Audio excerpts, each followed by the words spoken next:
I guess better. It's my face, so I don't know if that's better, but that's, I guess, what you should see when I'm streaming. Hey, everybody! Welcome back to Cubs Fan Fantasy Stream Commentary Show. I'm your host, Spencer Laux, and I know it's imaginary baseball, but this one's a pretty big deal in my eyes. The defending World Series champions, Washington Nationals, with Max Scherzer, who's won the Cy Young, I think, 2 out of the last 4 years. Well, 1 year, in fact, where I thought Kyle Hendricks should have won it because Max Scherzer had given up more home runs than any other pitcher, which I don't think you should win the Cy Young if you get more home runs than any other pitcher, but I digress. I mean, he still struck out a lot of guys, whatever. Against Yu Darvish, who was one of the better pitchers of the last half of last year. So this is, and Yu Darvish, when he was in the American League, had a couple seasons where he was finishing probably top 5, definitely top 10 in Cy Young. I don't know if he won it ever, but I think he got close once or twice. Okay. Here we go. Oh. I just gave him regular road jerseys. So, unfortunately, Yu Darvish's energy isn't all the way back. He must have thrown a lot of pitches last time. But, as usual, Chris Bryant in the leadoff spot. Max Scherzer's right-handed. Anthony Rizzo there. Bring Kyle Schwarber in to bat third. Wilson Contreras is definitely got. I mean, we need all hands on deck against Matt Scherzer. Even though Wilson Contreras had a day off, he came in and pinch hit, but it looks like he still didn't have great energy. Golly, I guess. Can Bodie play center field? I can play. Oh, fudge. I don't know what to do here. I don't know whether to give Almora a start or Bodie, because Bodie's been putting the bat on the ball. And he can play left field, and then I could put...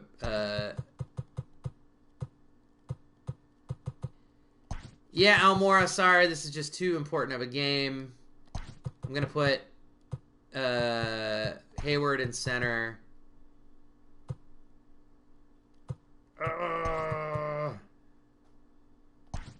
Yeah, they've been hitting. That's what we're going to do here.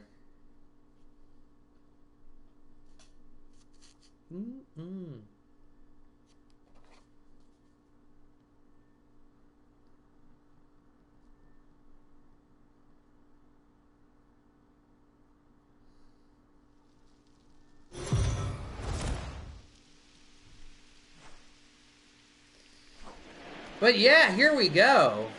Cubs versus Nationals on a rainy Sunday afternoon. So get your nice little cocoa. Mine's French vanilla coffee. I like to get my coffee to taste the most like hot chocolate that it possibly can, personally. Which I need to get some whipped cream.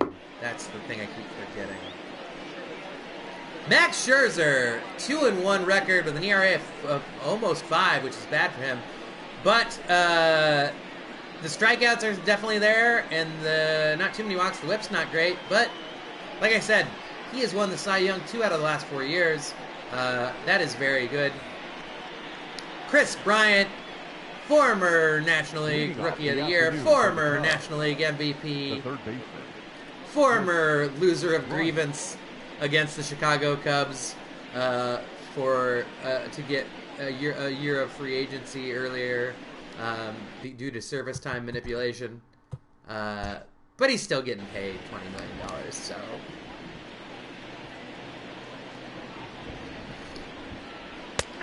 Strike! Oh, man, and it looked low. If they're going to give someone as good as Scherzer that strike every time, we could be in for a, well, I was going to say quick game, but if both pitchers pitch really well, maybe a really long game. 136. Where no runs are scored ever. It's like a Twilight Zone episode. Or a... In the back of my mind, I was thinking that too. It was like, that'd be really funny if the next pitch would be a home run, but I didn't want to jinx it. Chris Bryant with a 467-foot home run, 112.3 mile per hour exit velocity. Holy jeez, it's only his third of the year. The donger! I think that might be the biggest donger to date this year as for the Cubs. It's definitely right up there. I could be wrong. But that was a and in the rain against Max Scherzer, I'll take a fucking second pitch donk. Golly! Gosh, are we in St. Louis? Because look at that fucking arch right there. You know? Ugh. I'll do a similar joke with the McDonald's arches later. If there's a second one. Because then it'll be arches. But they're not golden, they're green. But here's Rizzo batting 3-0. He's on a 9-game hitting streak. Like I said, the average has been coming up. He was... At the beginning of the year, he had the power, but not the average, and then he started hitting more and more for average without power, but I think he hit, the last couple games, I think he's up the power a little, so... We'll see. It is good to get at Max. Like I said, Max Scherzer actually does give up a lot of first-inning home runs. 9 fewer banners. That's funny. Yeah, it's true. But that was one of Max Scherzer's things, was like he gives up a disproportionate amount of home runs in the first inning, and then he just goes, and then he becomes like lights out after that. So to jump on him right away is the way to do it. Yeah, like I said, it would be nice to. That's ball 3. All right. I'm definitely for him throwing a bunch of pitches. Max Scherzer is one of those people who. Same thing with Justin Verlander, where time always wins. Father Time always wins. But I think Max Scherzer is 35 or 36, somewhere around there. And Verlander's like 37. They both had... Scherzer was dealing with weird injury, like, at the end of the year last year. Ooh, close. They gave him to... Where his back, like, he was barely able to get out of bed, I think, towards the end of the postseason, where he was... I think he missed at least one start. Strike 3. God, did Rizzo even swing the bat there? I don't think he did. Batting third, the left fielder. It's kind of crazy. But here's Kay Schwarbs with 1 out, 8 pitches in. Oof. 0-1's the count. Like I said, that home run could be very significant. Especially, like I said, Darvish already throws a lot of pitches, and the fact that he's not at 100% energy leads me to believe that they will take him out at like 80 pitches, even if he's doing well. So the Cubs might be going to the bullpen early-ish if Darvish isn't... wow, strike 3. So after giving up a leadoff home run, Max Scherzer has struck out the next 2 batters. But Wilson Contreras is up. And aside from last game,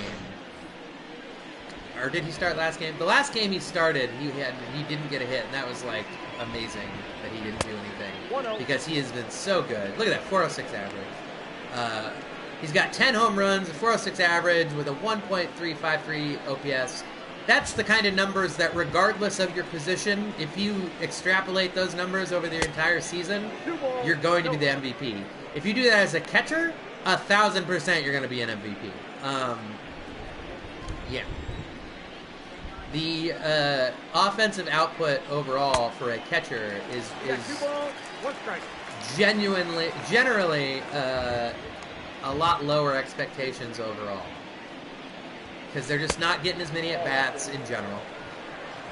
And it just takes a toll on your body. You're fucking squatting for 2 hours every game you play and start. So, yeah. Ooh! Contreras makes contact. Is it enough? It's... Ow! Just at the warning track. But like I said, that's opposite field, way deep. He almost got it. Adam Eaton makes the catch. Yeah, that's how, like I said, a lot of times, even when Contreras is getting outs, he's getting outs that are, like, good outs. That was, he worked a decent count, hit a ball very far to the opposite, opposite field-ish. Just didn't go far enough. Here comes Darvish. He's 3-0 with a 3.42 ERA, 23.2 innings, 25 hits. His whip, not a great whip.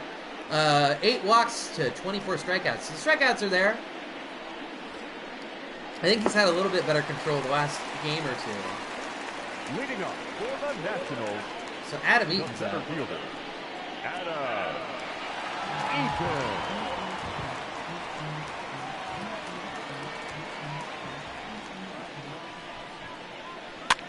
And it's a pop-up to the shortstop, Javier Baez. It's an out. Batting second, the shortstop, Starlin Castro's up. Him and Darvish, I don't believe were ever on the same team. Castro got traded, I believe, in the 2016, or was it 2015? I don't know if he got traded during the World Series year or not. Maybe. Whereas Darvish became a member of the team in 2018, I think. Yeah, that sounds right. 1-1. Or maybe, yeah, I think 2018. That sounds right. Because it was after the year after when the Astros pranked him in the World Series. Because they were cheating! Because the Astros were cheaters that knew what pitches were coming. That's got to make you feel so much better and also so much worse as a pitcher. Because he did so poorly in the World Series. And he gives a deep drive here. Can Schwarber get to it? It's gone. Well, Castro getting some revenge on his former team. Ties up the game. 1-1.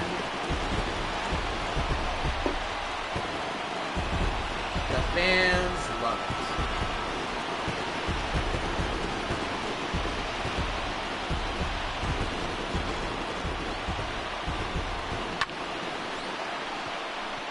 Another donger. I'm not as excited about this donger. This donger excites me less.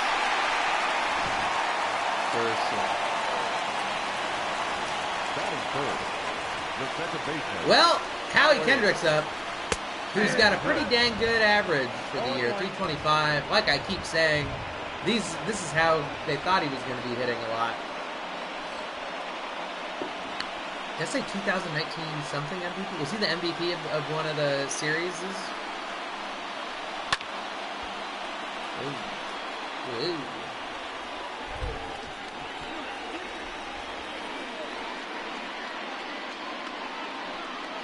Here comes the 0-2. Ooh, they were giving Scherzer that one, I think, earlier. So, it's kind of bullshit.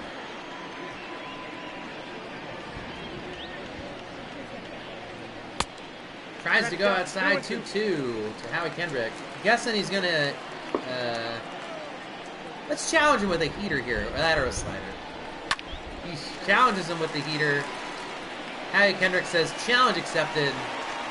Stick it right up your poo hole. Right down the middle. Batting fourth, the left fielder,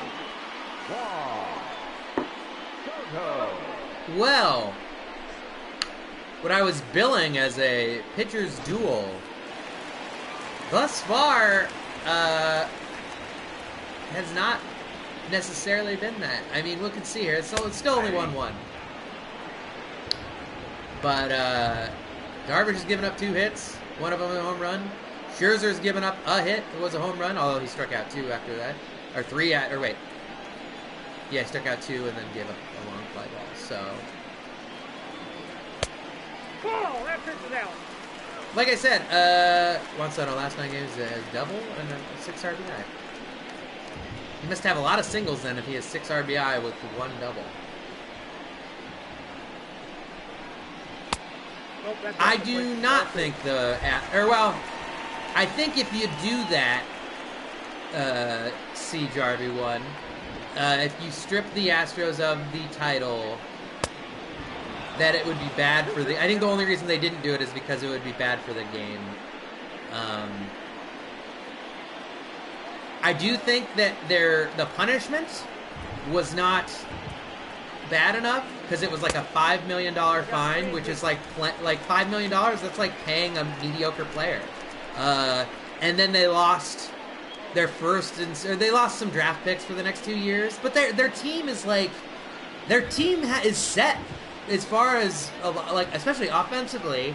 If they hold on to, they can hold on to 80 to 90% of their team and have an amazing team, because there are a bunch of people in their early mid-20s that are all, especially offensively, are all really good, and a couple of pitchers that are still really young too. So it's like they don't need to change their team really much for a while. Like, they'll have money, presumably. Oh, fly ball, and Schwarber gets it. Yeah, I'm in the middle ground somewhere. And also, I do think, because it sounds like that it wasn't the whole team. It sounds like a lot of players aren't wanting to rat out the team, but it sounds like Altuve was involved. It sounds like Bregman was involved. Like their stars were the ones that were doing it, and it sounds like a lot of people just didn't. Especially like there are rookies that were up there that just didn't know. I mean, I think that's totally valid when, if you're in AAA ball and it's your first time up in the big leagues and they're doing that, and like, how do you know that that's not already what's been going on and you just have no idea? And also, you know, and I'm sure you'd be scared to say anything about it, even if you disagreed with it. There were members of the team that said no, that were asked to do it, and said no, I don't give me that advantage, which I think, like, obviously is an acknowledgement that what was going on was wrong. Because if you turn down an obvious advantage, then there must be something ethically wrong or flat out breaking of the rules with that advantage. Strike 3. Okay. Sorry, I'm guessing that you didn't want that elaborate of an answer. I'm guessing that's Craig. I'm guessing you didn't want that elaborate of an answer. But it's a complex question, I feel.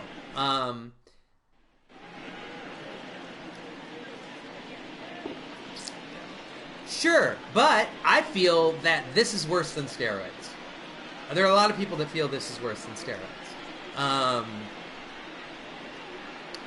And the reason, and don't get me wrong, a lot of the Astros are still really good. They're still going to probably be really good. Alex Bregman and Jose Altuve are both very good players. And Altuve was really good before they were cheating, at least before we knew they were cheating. But I feel like this was a blatant team, like I feel like steroids is more of an individual thing, even though there are people doing it. This was a blatant, like the what's the word? The commissioner sent out an email like 2 weeks before that was like, you specifically can't have live action feed of anywhere inside of the foul lines to anywhere in your like club or anywhere to your like dugout area. Like, you can't have that. You can't have a live feed. Like, if you have any feed, it has to be delayed by like a lot. It can't be on certain angles or something like that. They very much literally did exactly that and planned to do exactly that and figured out ways to do exactly that. So it was a concentrated effort on the most of the association or organization to figure out how to do that, and the players did it. And some of the ways they did it with the banging on the trash can was just like, you just leaving, making it really obvious for when people, I mean, everything gets, all games are recorded. So, and especially if there's the rumor where they had the buzzers on one of the reasons why Altuve was one time like holding his shirt in to after he hit a walk-off is that they think he had a buzzer, is that they kind of got better with the instead of banging on a trash can, they'd hand like a buzzer on him to like buzz his arm slightly when it was either going to be an off speed or a foul, like one or the other. And that's why he had it on there, and they didn't want it seen. Which that is a whole nother new level. But people are like, oh, don't you think that's a little outlandish? I'm like, not any more outlandish than every other part that's been proven to be true. To me, that's just being smarter about how they were treated. Like it's more blatant, but at the same time, it's just a smarter way to do exactly what they were already doing. Sorry, I'll stop talking about that.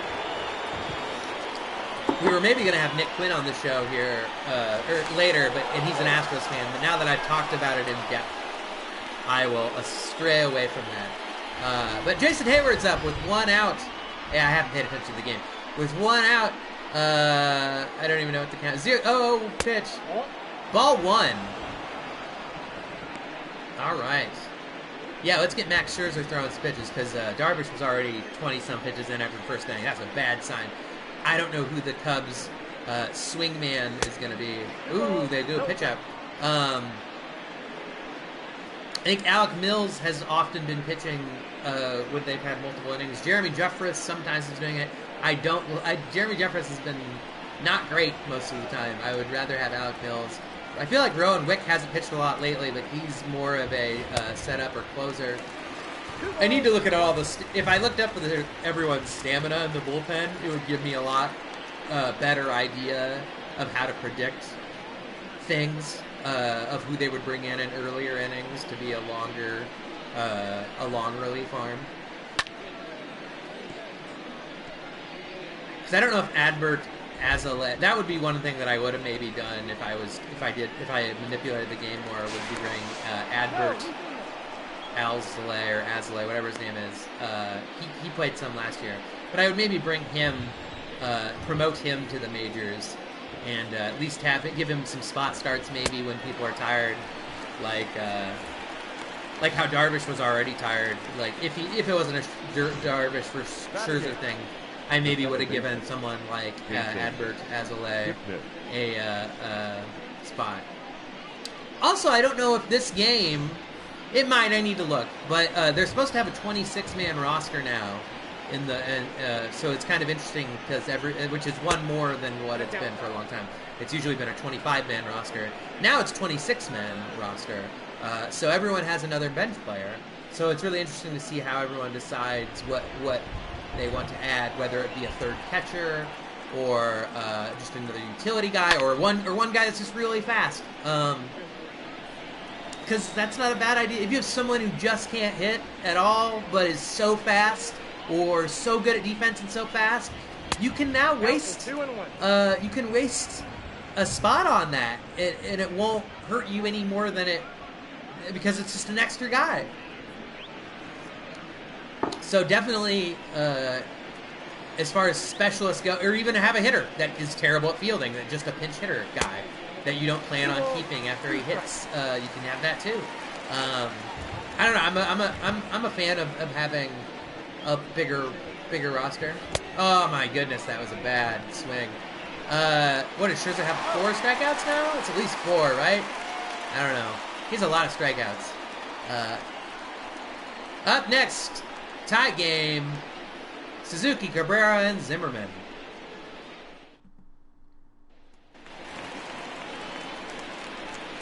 Leading up for the Nationals, the catcher, Scherzer.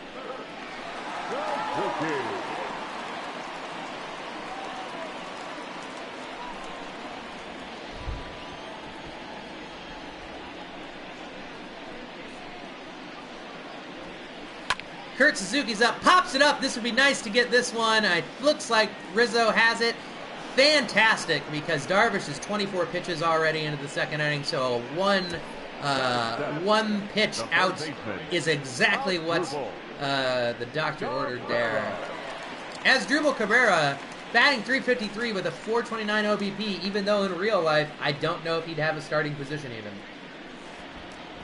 Like I said, I think he was second and maybe at third, but they've been playing him at first sometimes, I think. I don't know what he's playing tonight. So yeah. Also weird to have your guy that's hitting .353 in the 7th spot, but I guess sometimes if it's working, don't change it. The Twins were doing something similar. Was Byron Buxton's been doing a lot better, but he's been batting in the 9 hole. which everyone's like, oh, from then on off, like the if you're in the 9-hole, 1, 2, 3 are just the guys that are gonna hit while you're on there, because Byron Buxton has a lot of speed. 2 strikes.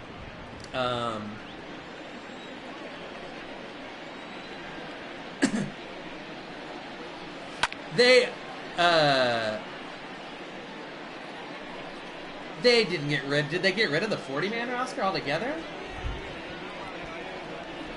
Like, you mean during the playoffs? Oh, in September. I'm interested.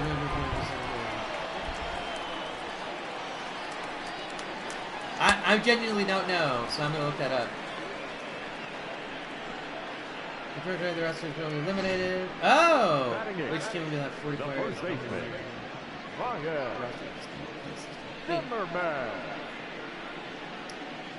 They're changing it to 20.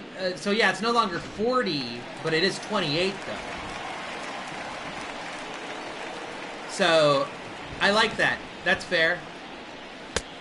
I'd rather have 26 because baseball's fucking tiring. People don't realize that. No, the postseason is going to have, or well, there's going to be 28. Because I just looked it up. It's going to have. Sorry, I'm like literally just reading it off the computer. And the active roster will expand only from 26 to 28. Additionally, all teams will be required to have 28 players on their active rosters after August 31st. No, I mean, you knew more than I did. I assumed, I didn't know that was part of the deal. But I think that's fair. I like. I would maybe let them go a little bit higher than 28 when they expand. But I like that because one thing, and especially in fantasy baseball, one thing I don't like is if you have really good players on your fantasy baseball team.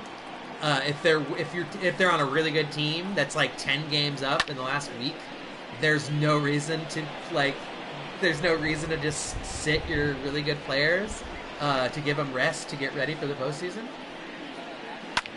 So, but if you get rid of the 40-man roster and only have 28 men, you're gonna still have to play your stars at least a little bit, probably. Ryan Zimmerman. Home run, dongers. Three runs have scored in the game, and they've all been solo donger home runs. His first home run of the year. God, he's fucking old. The last 3 years, donger. The last 3 years, everyone keeps thinking Ryan Zimmerman's going to retire. I don't think he's that old. He's had injury issues, but when he's healthy, he's still really good. Yeah.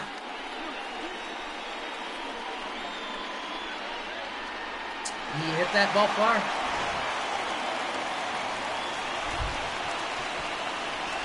Batting up. The pitcher. Scherzer. Oh, Max Scherzer pops out. Well, shit.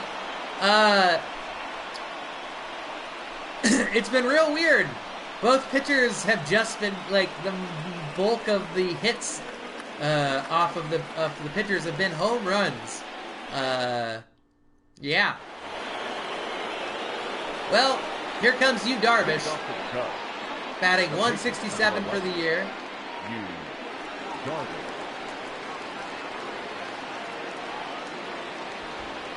He's going to need to get his pitch count down if he wants to stay in and possibly do okay, to at least get a no decision or something against Scherzer. All right, he takes one for a ball.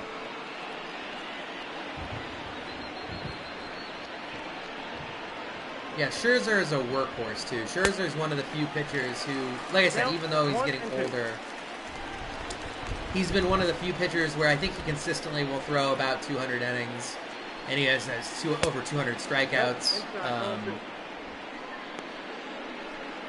He's just been really good. He's been very dominant the last 5 or 6 seasons. Oh, golly!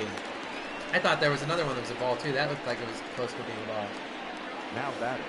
Third base. The NL East standings, I don't know who's where. I know that the Washington Nationals, I think the Phillies are probably on top of it.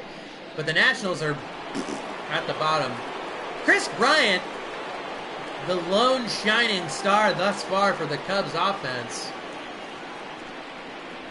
looking to make it 2 for 2. Woohoo! He wanted another one.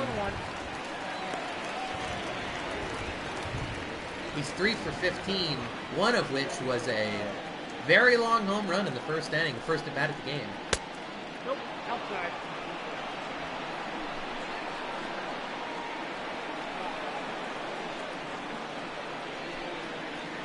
Oof. 1 ball, 2 strikes now. Just throwing gas.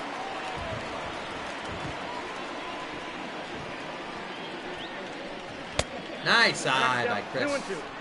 Old Chris.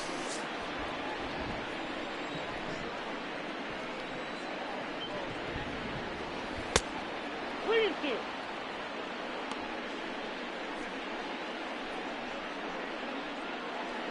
Craig, are you still there?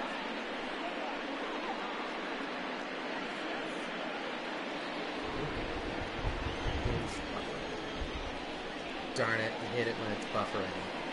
Strike 3 to Chris Bryant, darn it. The first baseman, number 44, Anthony. We should do a... are you doing a lot of the radio stuff still?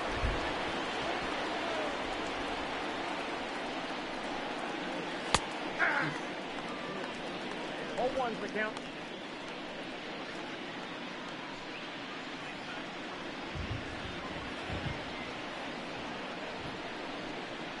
Oh, oh, boom. I just had to restart the thing. So if you answered a second ago, I didn't see it, Craig. But if I ever figure out how to invite people on... Ah, shit. Well, Max Scherzer has to have like 7 strikeouts probably. But at least he's thrown close to 50 pitches through 3. So that means hopefully he won't last much longer than 6 innings. And the Cubs have been getting to the bullpen lately. So that's good. Oh, that's cool. Yeah, I didn't know if you were if you had the ability to do stuff from home, or if it was a small enough amount of people where you do the radio stuff, where you can keep distance enough where you're able to do the stuff you were doing. But it'd be fun to sometime, if I ever figure out how to invite... I'm new to Twitch-ish, so I'm figuring out stuff. But sometime maybe I'll like invite you... If I figure out how to invite people and like put them in one of the other corners, or just even get the voice. I have been calling people on the phone, but it'd be cool to get someone who actually like was in a radio thing, because that'd look cool. Like if we had you in studio with a radio thing, and we could talk a little bit about whatever. You could plug whatever radio stuff you got going on. But I currently don't know how to do that at all. This is just me in my living room. I drug out the desk from my bedroom, and now this is my work desk. My work desk, which actually I've been getting a lot of writing done, is just the middle of my living room. So, yeah.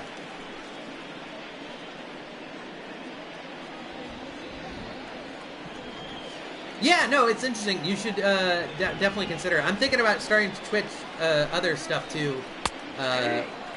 Right now I'm just doing Cubs streams where I'm just commentating. You Darvish just has him 3-2 to Adam Eaton. Ooh, can he get to... Ah, lets it fall. Bodie. It's okay, it's my fault I put Bodie there. Now batting. But yeah, I'm considering like playing, because they have classic mode on this, which is it looks like old RBI baseball, which is fantastic. Also, I might get there's a new Mountain Blade game, which is completely different. It's like a medieval fighting game, but I've been looking into getting that here. I need to finish the screenplay by the end of the month, but after that, there's a good chance I'm going to get that medieval fighting game. Mountain Blade, yeah, Mountain Blade. I've heard good things. I heard the old one was cool. I heard the new one, it's taken like 10 years. The biggest complaints I've heard about it is the graphics aren't that great, and there's no voice acting and just text. But those are literally the two things I probably care the least about. Like, to me, it's like about gameplay, and if it's the world size, and like if it's good like strategy. Like, what I want is like a thinking man's Dynasty Warriors, and that's what Mountain Blade 2 looks like to me.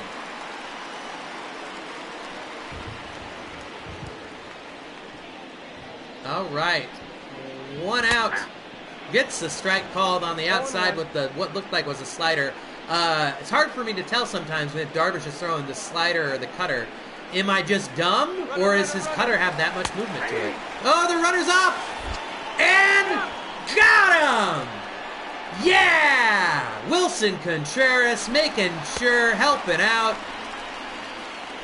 Boom! Nailed it.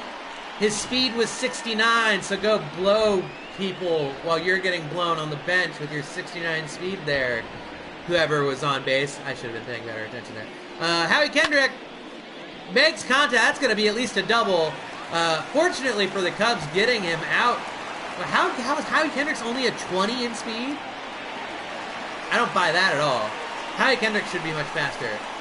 Fortunately, though, like I said, that they just got the runner who's stealing, because that could have scored him, especially at that 69. Nice. I don't know, like nice. 69.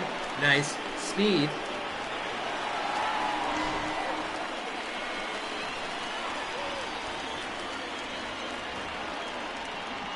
Okay, and here's Juan Soto, who is, to me, the scariest batter on the team, despite the fact that he's barely of age to drink. He could be looking at some MVPs here.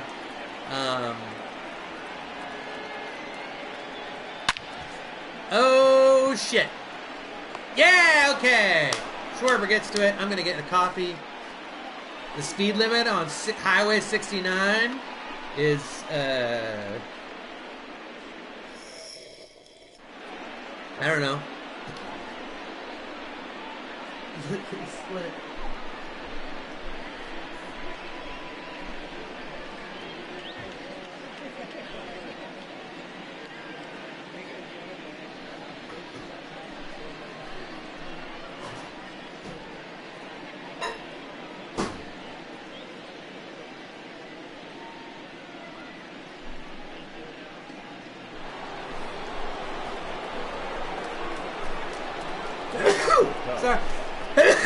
Sorry, heating up some coffee.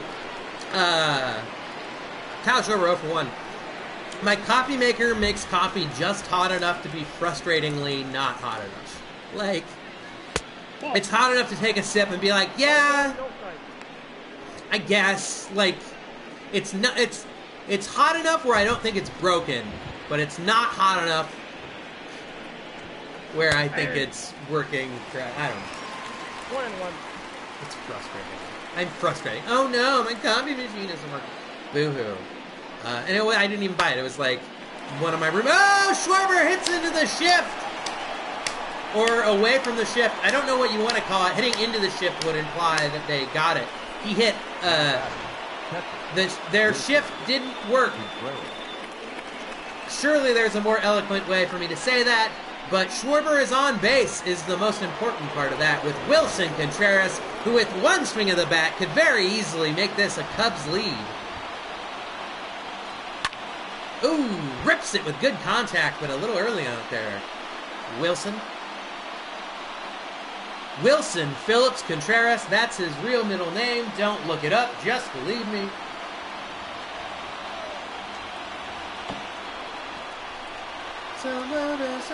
That's their Wilson song, Phillips, right? I got a ball, 1 strike. Sometimes I mess up Wilson Phillips. Hold on for one day. That's them, right? Yep, hold on. Someday we'll sing control! Pass ball!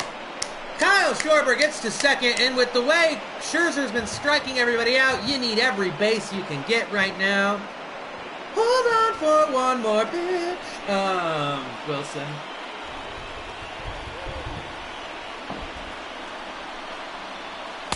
All right, Wilson takes 3-1 with David Bodie on deck, who's been hitting very well too. That's the question. That's the good question is if you, even though it's the 5-hole, if you get strike, if you get runners on first and second, even though it's the 5-hitter, with Max Scherzer pitching, do you maybe try and sacrifice to just stay out of the double? Well, I guess we'll never know. At least what is 8 strikeouts through 3 1/3. So there's been 10 outs against the Cubs. 8 of them have been strikeouts. So that's why, like I said, he's been very dominant when he's not giving up that solo home run or that hit. Oof, fuck. Yeah, the only silver lining there is, like I said, the pitch count's a little high. Hopefully we can get him out by after the 6th inning.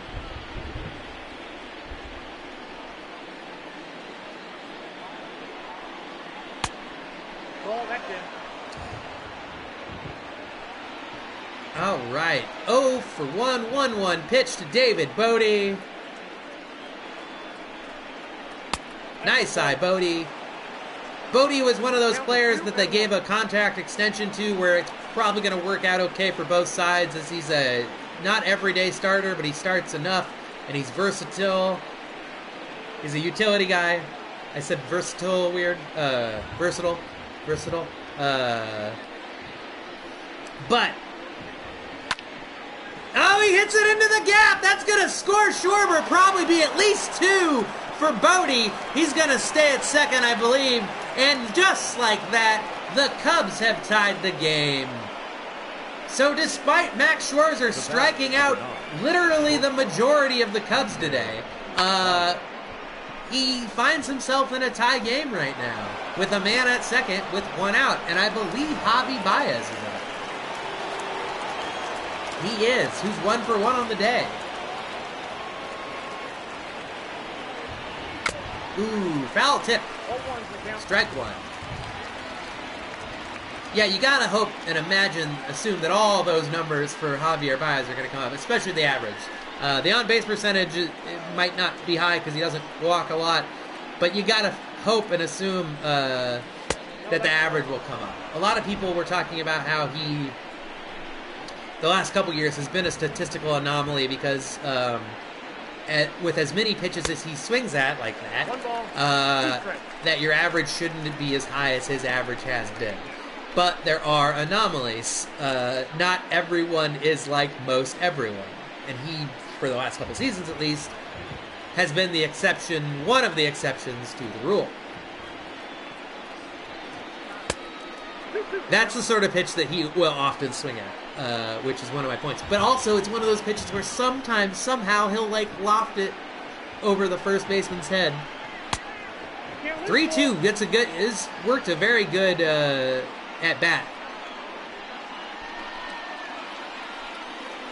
3-2 pitch. 1 out.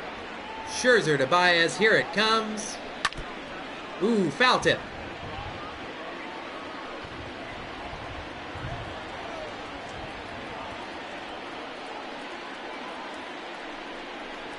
Oh, ball 4. Takes a walk. Wow. And out comes the pitching coach. I can't imagine that they're going to take him out of the game yet. I think they will give him at least one more batter and see where that goes.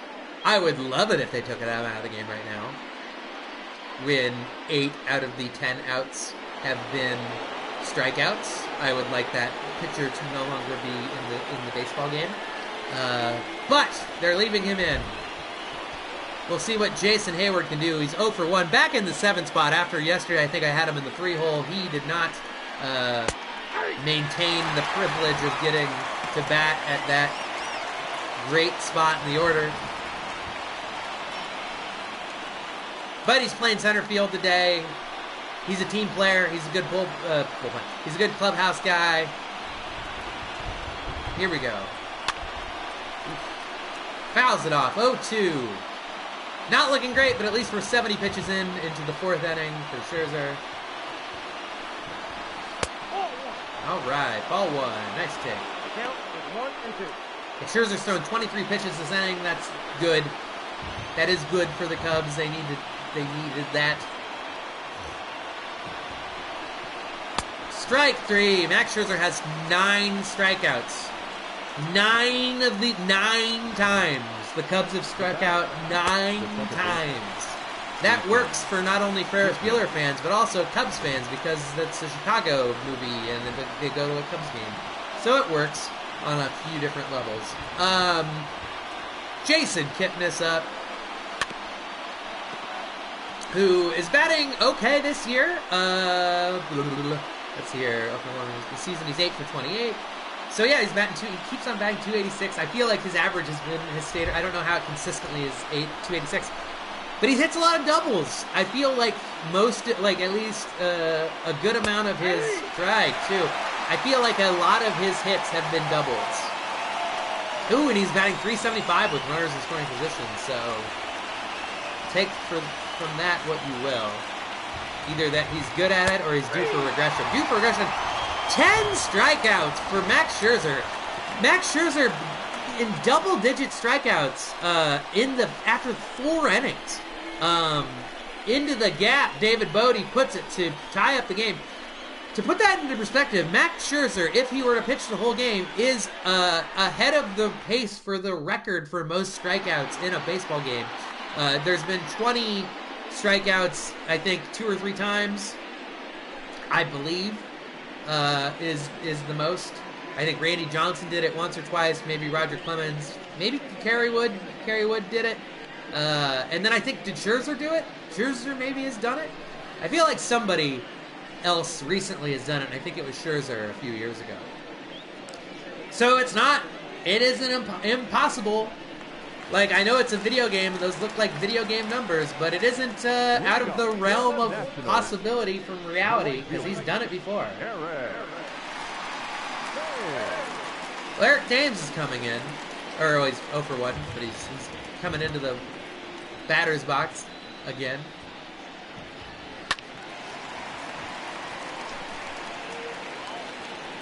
So, Darvish hasn't been nearly as dominant strikeout-wise as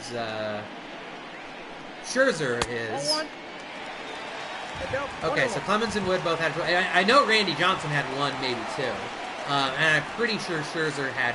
Somebody recently, over the last 3 or 4 years, had 1, and I think it was Scherzer. I got 2-1 to count.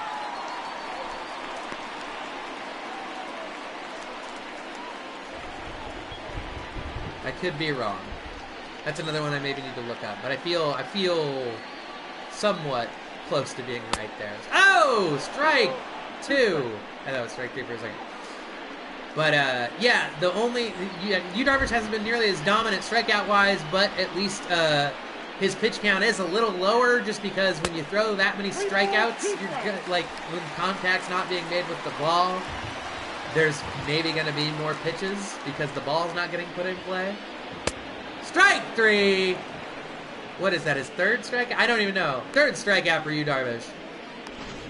Now batting, catcher, Kurt Suzuki. Now here comes Kurt Suzuki.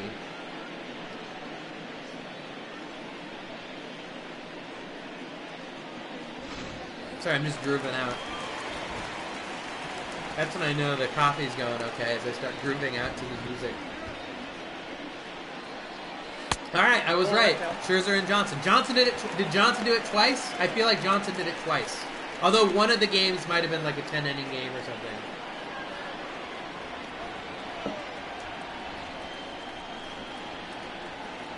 Clemens did it twice. Okay.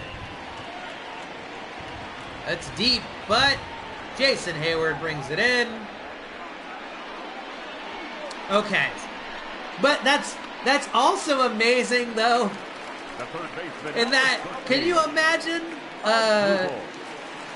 Like, it's amazing nowadays for a pitcher to throw 9 innings. Like, 8 innings is huge. 7 innings is great. 6 innings is good.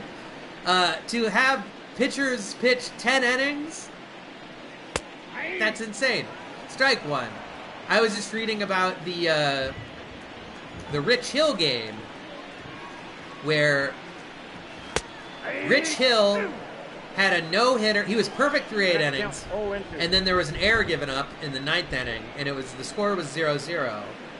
And so, strike 3 into the next inning. Into the next inning we go, into the 5th.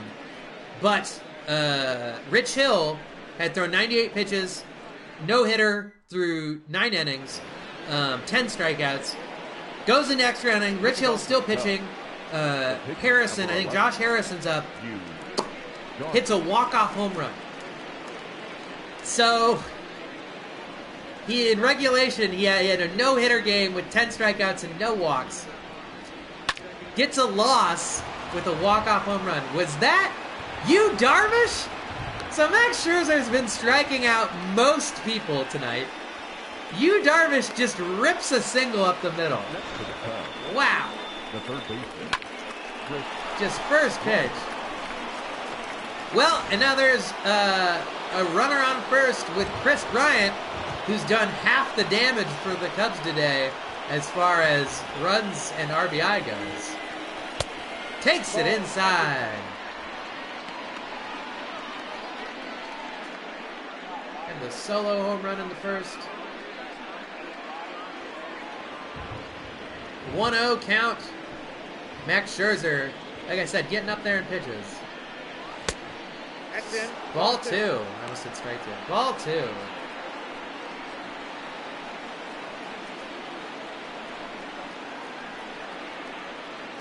Well, I'm guessing Bryant's going to be sitting on something. Maybe a fastball, a challenge fastball here in a certain area, and anything else he might take. Because I think he wants to crank another home run. Or at least try to. 3-0. I'm sure he has the green light here, but he might still take. When people have been striking out as much as they have been tonight, and if just to get Scherzer to throw more pitches, because he's about to throw pitch number 80. Oof. Count is 3-1. I mean, he didn't look good swinging at that one, but it would have been called a strike, so I get it. Here we go, the 3-1 pitch. Count full. Count is full. That might have been called a ball, but we'll never know.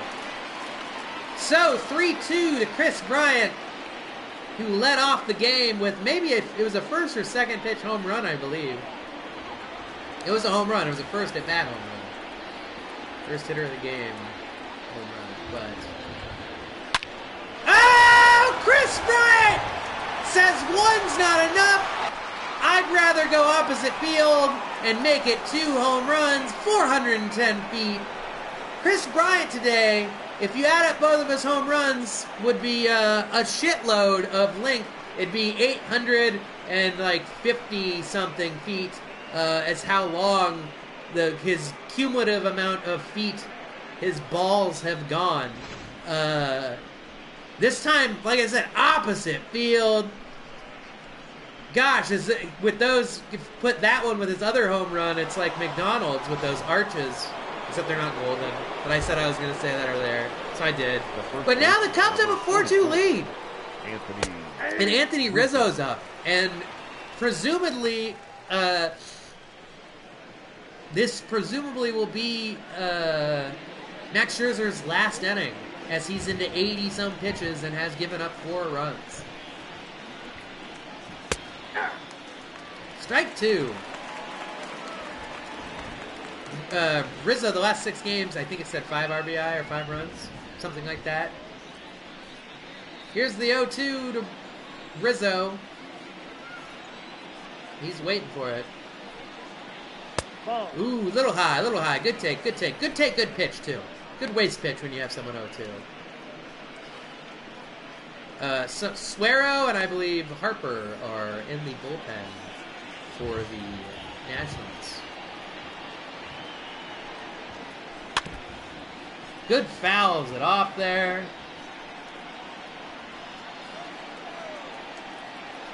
Here's the 1-2 pitch. Fouls it off again, making him work.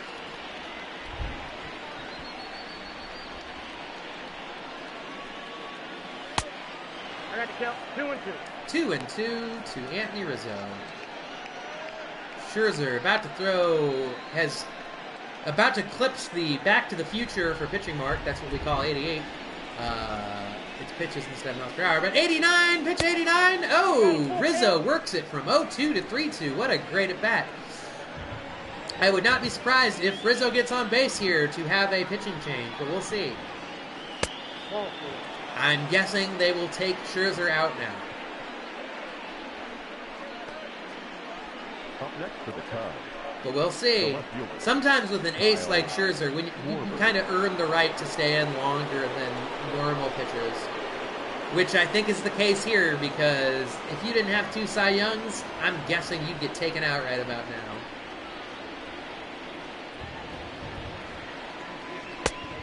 Oof. He almost went, but he fortunately held back. 1-0 to Schwarber. Oh, Schwarber puts a jolt into it. And, oh, it's off the wall. I thought that was gone. Now I am guessing, well, let me go get my coffee. I'm guessing Scherzer's about to get taken out. He's probably going to get taken out. I'm going to go get coffee. It's dumb if they don't take him out.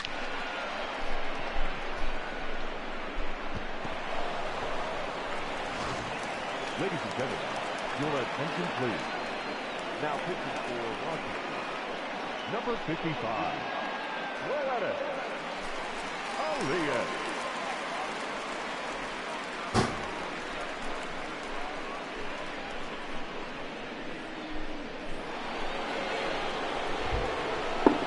So, Max Scherzer gets taken out after double-digit strikeouts through only 4 innings of outs. So 12 outs, 10 are, 4 times 3. 12 outs, at least 10 of them, I think 10 of them strikeouts. So very rarely do you have double-digit strikeouts ever. Oh, is it going to, yes, it's going to score a run at least. Contreras does his job. He advances the runners, gets an RBI. Perfectly okay with that. That's fantastic. Cubs have a 3-run lead now. Still a guy on third with 1 out. David Bodie had a double earlier today. Let's see if he can't add to that production. Yeah, very rarely do most pitchers get double-digit strikeouts in a game. Very rarely do you get them through double-digit strikeouts through only 4 innings of outs. And even more rarely do you leave the game with 10 strikeouts after 4 innings of outs with losing by 2. A lot of oddities this game. And now it's 6-2 after a base hit by Bodie. Ooh. That's what I was talking about, though. Max Scherzer struck out so many people, but he gave up 3 home runs? 2 to Bryant, and, I don't know who the other one was. Ball, that's out. Unless it was I don't know. But that's my point, is he's giving up extra base hits. People weren't hitting them, but when they were making contact, they were hitting it hard. Oof, Baez hits it down the line, but foul. 1 for 1 on the day. He took a walk last at bat, I believe. Strike 3.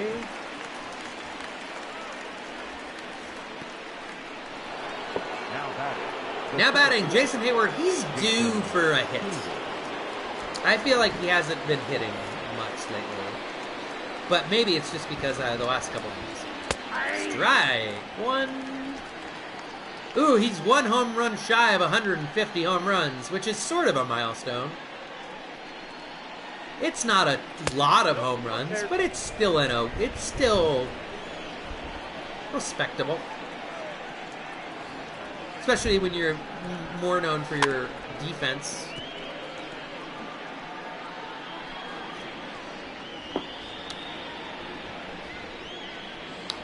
Especially, strike 3. Well, We go into the bottom of the fifth. But the Cubs are now up 6-2. What a crazy game. Yeah, like I said, crazy. Leading off for Washington, the first baseman, Zimmerman. Ryan Zimmerman, he cranked a home run earlier. Darvish is looking for revenge here. He really wants to get through this inning so he can qualify for the win. Yeah, Zimmerman, I had no idea. His entire career has been with Washington. It said 15 years. I had no clue that he'd never been with another team. 2-0. He's never been... I've never been with another team before. I don't know what to do. He only knows how to play for the Nationals. He wouldn't know what to do with another team. That might be a second home run of the day, or it might be... Oh, it's off the wall. Okay, so it's a double. Ryan Zimmerman making contact. Pretty good contact all day long from Rye Zims. Old Rye Zims. Old Rizzy. Nope, Rizzy sounds too much like Rizzo. I was trying to give him a nickname. Your attention, please. Pinch hitting for Washington. Well, Number 16. pinch hitter, Victor. I'm surprised that... Oh, is it Robles? I always thought it was Robles. I've been saying it wrong this whole time. He's been pinch hitting the last couple games, I feel, and I'm surprised that he is not an everyday starter. I would assume... Let's see here. Nationals... depth chart. I thought he was the starting center fielder. But I very easily could be wrong. Nope, that's the ball. Or I figured he'd be starting somewhere in that field.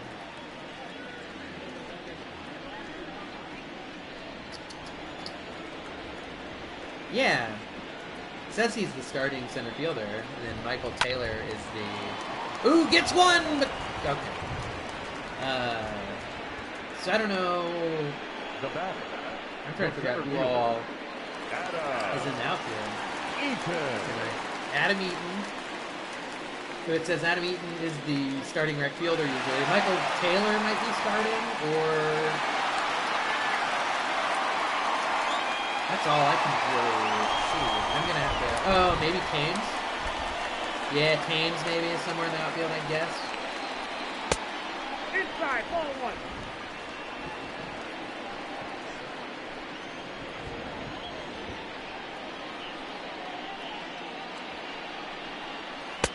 Ball, that's out. First one was inside, second one was outside. Maybe it's a Goldilocks here where the next one will be just right, in the middle, but also not hit, hopefully. There we go! That's what I was... That one's the Goldilocks pitch, because that was just right. 2-1. Popped up down the line, but foul. They didn't even want to try. They're like, it's going to fall foul.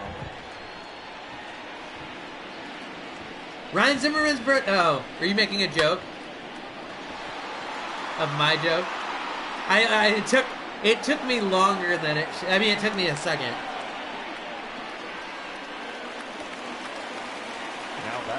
I would not believe that. The coincidence would be... The coincidence would be amazing.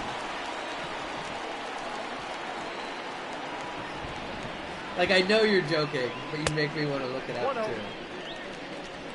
Because in all... Oh, wow. And you know what's also crazy is that he is only... Sorry, I'm just looking at his life now.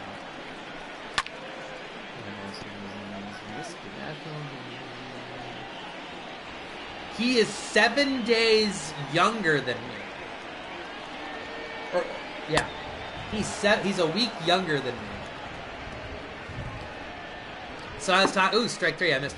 So I was talking about how old he is, what an old person he is who should have retired. He's younger than I am. Oh, Starlin Castro! He had a home run earlier, but not this time. Strikeout. Your attention, please. Now pitching for the Nationals. Wander Suero. Number 51. Wander Suero. Coming in. Pretty good numbers. Leading off for the Jason Cubs, Kipnis. the second baseman. Eight batter. I'm interested to see if they will pinch hit for Yu Darvish. Like I said, his Yu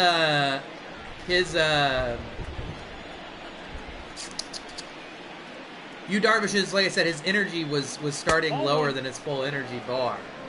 And he was got to be close to 70-some pitches, I think. So with a 4-run lead and with the pitching spot up next, it'll be interesting to see what they decide to do. Ball 2. That ball, too, could have been called either way. Thankfully, it was called a ball.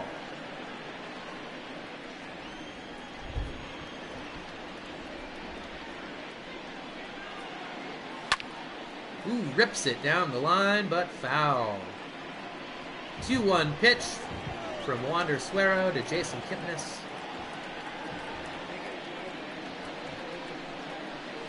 Ball 3.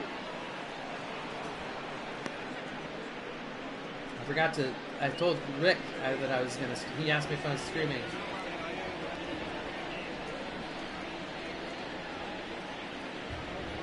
And I forgot to send him the thing that I was, oh!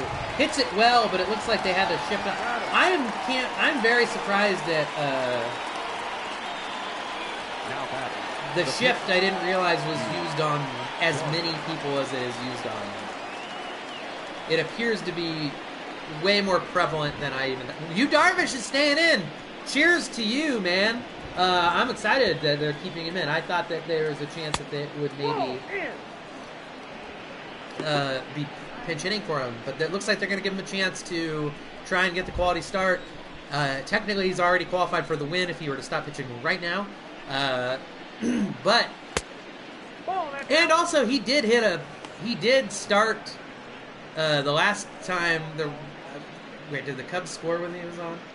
I know he hit a single and he ripped it right up the middle, so I think maybe he earned another at bat, considering at the time almost every other Cub was striking out. In fact, there is a chance that because he's 1 for 2, but I feel like he maybe popped out one of the other times.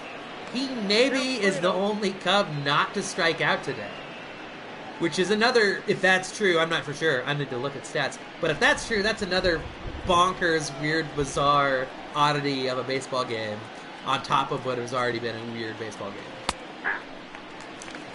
And I know, just by looking at the score and everything, it doesn't seem that way.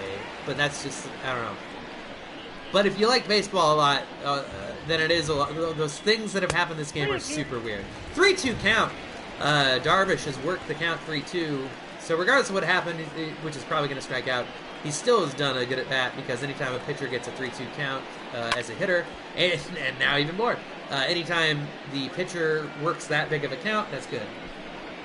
Okay, Darvish was on base, so he ripped a single and then was one of the runs earlier. So I think, and now he's, like I said, this is like a 6 or 7 pitch at bat already. So he's just worked a great at bat. Even if it's a strikeout, he still has made the relief pitcher throw a bunch of pitches. And he still made okay contact. I mean, it wasn't great, but... So now Chris Bryant's up. 2 for 3, 2 home runs, 3 RBI with 2 runs. 4 home runs on the year, 2 of which have been today against the 2-time Cy Young winner, Max Scherzer. Actually, Max Scherzer might even have more Cy Youngs than that. I just know he's won 2 of the last 4 years. Let's see how many Cy Youngs Max Scherzer has won.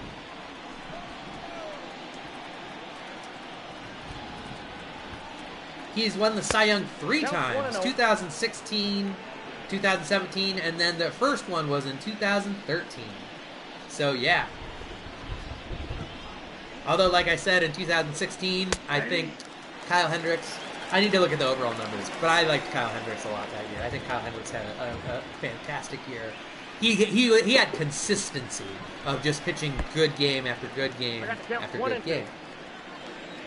Max Scherzer would give up some home runs and stuff like that. He would have like dominant games, but he had 1 or 2 stinkers. Whereas I feel, oh, the ship doesn't work. Ha ha ha ha. Yeah, the ship has had about a 50% success rate, which is makes today I feel like where half the time it's worked and half the time it hasn't, which has made it about insignificant or about a wash on math.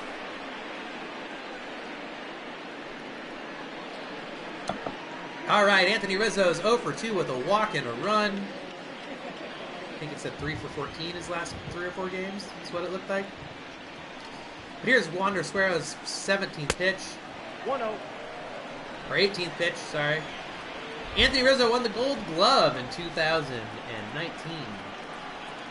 I don't know if that was the first one. He puts up Gold Glove caliber offense. I almost said caliber, and I almost said offense instead of caliber defense. Gold Glove caliber defense. He has 3 Gold Gloves. So and he's won it back to back. So he won it 2016, 2018, and 2019. Yeah. And in 2016, he won the Platinum Glove Award, which is just given to the best defender overall. Which that's pretty good. I don't know if that's for just the NL as well, or if that is factors in both American. I think it's the AL has one, the NL has one, I assume. But yeah, the Platinum Glove. I would guess. Ooh, strike 3. I would guess Nolan Arenado has a bunch of them. Platinum Glove winners most. Let's see who has the most Platinum Glove. Yeah, I'm guessing Nolan Arenado. Let's look at Nolan Arenado's stats. Because I think Nolan Arenado has won the Gold Glove probably like 7 or 8 years in a row in the National League. 0-1. 3 Platinum Glove awards, 7 Gold Gloves. So Nolan Arenado has won the Gold Glove from 2013 to 2019. 1-1. And he's been he's got the Silver Slugger Award 4 times. I don't know what the difference between the Platinum Glove and Wilson Defensive Player of the Year award is. 2 balls, 1 strike. He's also been the home run leader 3 times, the RBI leader 2 times, and he's hit for the cycle before. So he already kind of has a Hall of Fame resume. You can, for hitting, you can say you attribute a little bit of that to the fact that he calls his home field Coors. Juan Soto's up. He scares me more than most hitters. Let's see here. Platinum Glove Award. 0-1's the count. Sorry, I'm trying to see who's won the most, if it has that. I don't think that's been around for a long time either. Oh, why did it took me to the Platinum Glove. I'm not even going to swim. I'm just going to announce the game. I also told Gerald I was going to call him soon, so I should probably do that after this at bat. Once we go into the 7th, I'll call Gerald. Oh, ground ball! Rizzo's got it. Flips it up to Darvish, and Darvish gets 2 gone. Eric Thames 0 for 2 with 2 strikeouts.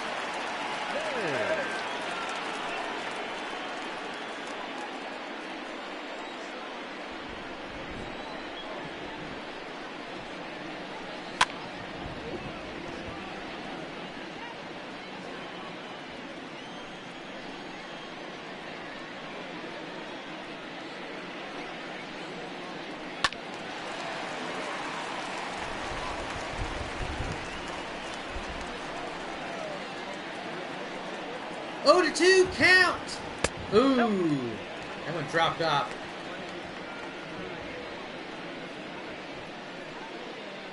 Sorry, looking at the phone for a second there.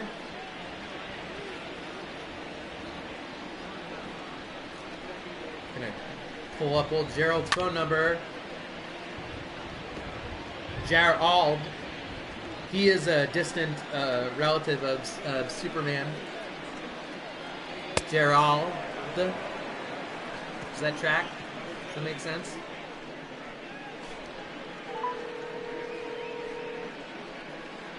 Here, I'll put the microphone. Ladies and gentlemen, your attention please. Now pitching for Ryan Harper's up now to pitch number 33. for the Hello, Gerald. I was just talking about your Kryptonian ancestry. Leading off the top. My what? The Crips? No, we're Bloods. Yes.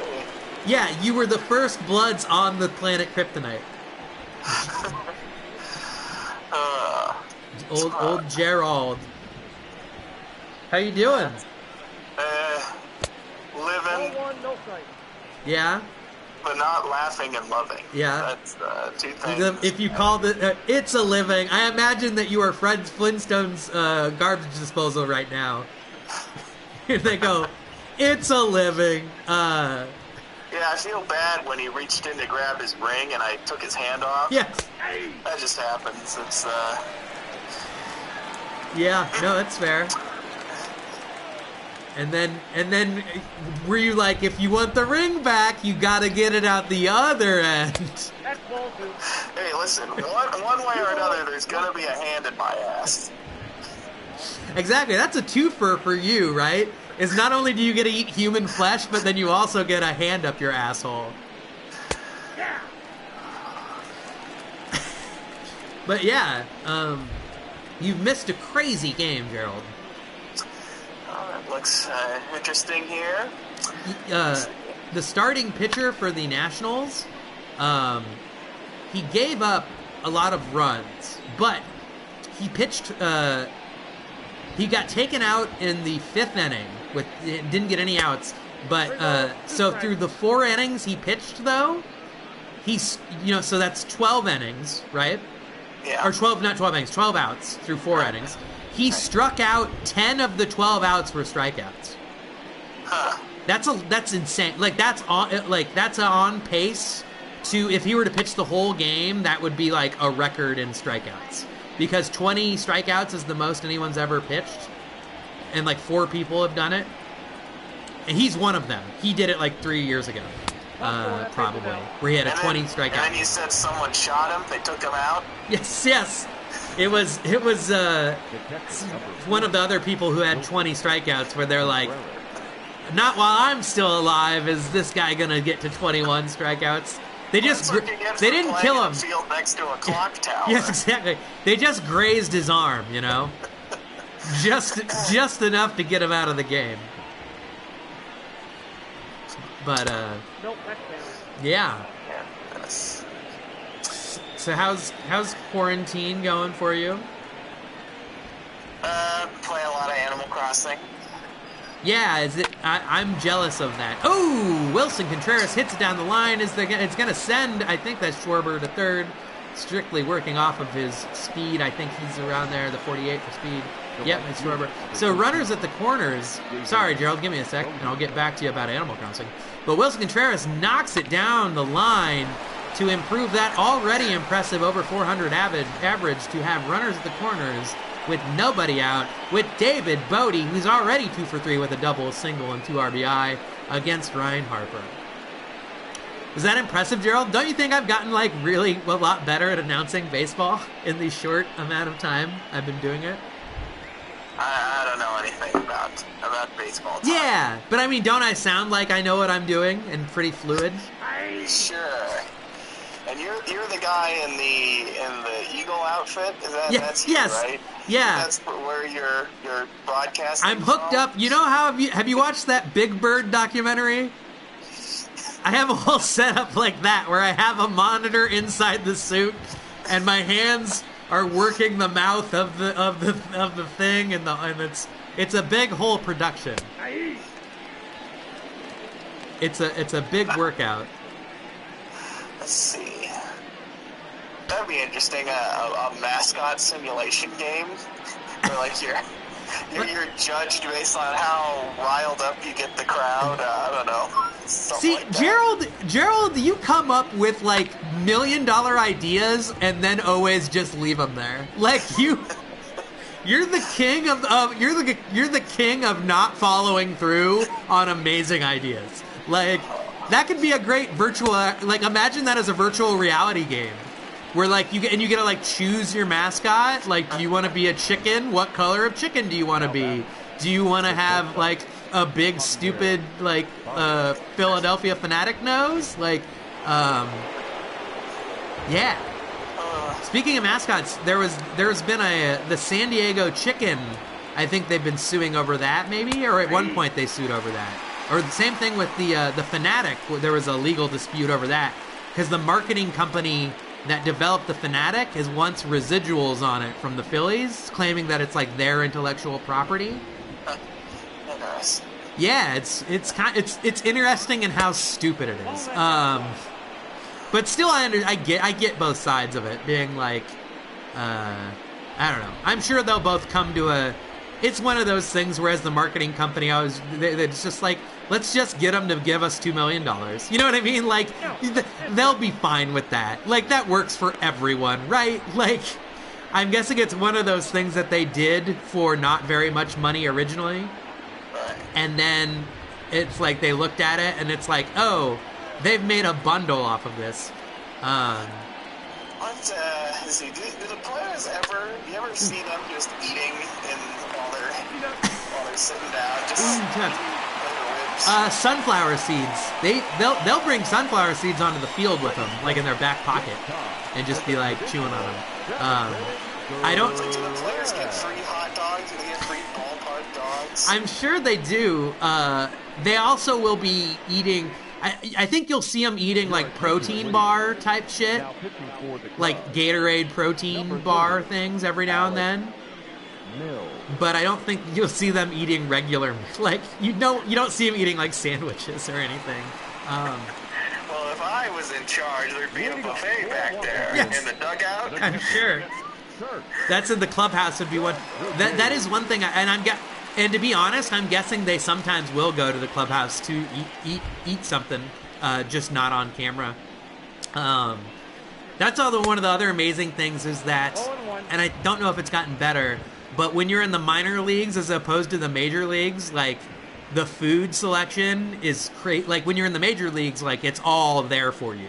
Like they supply you with food and really good health, like really good food that's also like good for you, you know, as far as option wise. But when you're in the minor leagues, it's fucking homemade PB&Js. If you know what I mean, like you're in a mediocre hotel room, maybe, and you're eating whatever. Yeah, and then one of the players turns out to be an alien, like in that X-Files episode. Yes. I've seen it. Yes. I like that episode because he becomes human. Do you know who wrote that episode? Detroit. Do you know who wrote that episode? Oh, let's see. Somebody who wrote that episode. Duchovny? Duchovny did write that episode, I'm pretty sure. Because I remember being like, what? And it's a good episode. Yeah, it's one of the better ones.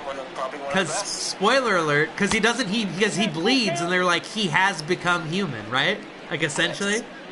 And and I loved how they're just like, because I remember Peter was maybe the one that was, it was either you or Peter that we were talking about this, and it was one of those things that was beautiful because they were just like, talking about how it's beautiful in this, like, it's a perfect game and how stupid it is. And how silly it is, and that you can like look at it, you can see kind of what happened just by looking at a stat line. I don't know. I love baseball. Yeah. Yeah. It was a fine episode. Yeah. I liked the new. I feel kind of like a poser because I watched all the new stuff, but I really didn't watch much of the old stuff. So. I will say, I went and saw the movie when I was like 10 when it came out in theaters. Oh boy. Ooh, it's caught. Nicely done. But I went and saw. I didn't watch the show when I was little, but for some reason I was like, oh, I'll just go see the movie, and I was just confused the whole time. The movie's good. Both of the movies are good. I didn't know there was a second movie. There is a second movie. Which one has the bees in it? The Bees is the first one. Okay, I saw that one. I remember that being the most not sense to me, was when they were in that place and then bees started coming out. And I was like, I don't understand what's going on. I don't know what's going on. But, yeah. So perhaps I need to watch the older ones. I will say, of the newer ones, I think I liked the Monster of the Week episode type things that they do. Yeah, those are always the best episodes. The Reese Darby one with the Kamal Nanjiani Reese Darby one was my favorite of all the newer ones, I think. That guy's got a wide stance. Yeah, that's another weird thing about some. I mean, and this guy Ryan Zimmerman has a short stance, sort of. Yeah, it seems like or most looks players do that stance where they're like they're bending their knees, but their back is straight up. It looks kind of weird out of context. There's multiple reasons to do that with the stance. I think one is to make your strike zone smaller, to bend your knees some. Also, you get more power if your knees are bent, because you can kind of like. But when I played baseball, I very much stood straight up. Like I was borderline standing straight up. I also did not have very much. I was a contact hitter solely, and I felt much more at ease kind of standing straight up. And I got on base a lot and had decent speed, so I didn't really care about power as much. Nowadays, I probably would have had a much different swing with all the science that's known about it. I would have been like, oh, I should definitely bend my knee. Because I remember being on the All-Star team even, the coach was like, bend your knees more. And I like tried it a couple times, and I was like, no, I don't like that. I was like, I don't like that. I'm not going to do that. I'm the same way with blowjobs. Bend your knees more. You get more power that way. Is that you telling them to bend their knees more, or you bending your knees to do some face bucking? Listen, it could go either way. Yeah. Just like the blowjobs. That's fair. That's fair. By the way, somebody here mentions the Invisible People episode, which I think is the scariest episode of the whole show. I'm not familiar with that one. Or maybe I am. It's out. They're in the Florida Everglades. Okay. And there are these invisible people that are like killing people out there. And all that's you can horrifying. See is their red eyes because they have like camouflage skin. Ah. And so you just see red eyes like running at you. That is horrifying. I will say one of the only episodes I watched when I was little, and I kind of liked it, was the Genie episode. Oh yeah, that's a good one. Yeah. I do like how they address the thing where Duchovny's like, I'm gonna write out my wish like it's an essay. Like a long, like being like, okay, I want this, but I don't mean this way in terms of like... I don't want any zombie turkeys. I want to turn into a turkey myself. Yes. Turkey's a little dry.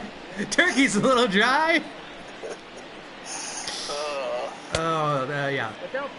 But... Spencer Ryan Klesko. I don't know the Spencer Ryan. Look at these poor caged players. Why can't they be free range? Yes. Their eggs are terrible.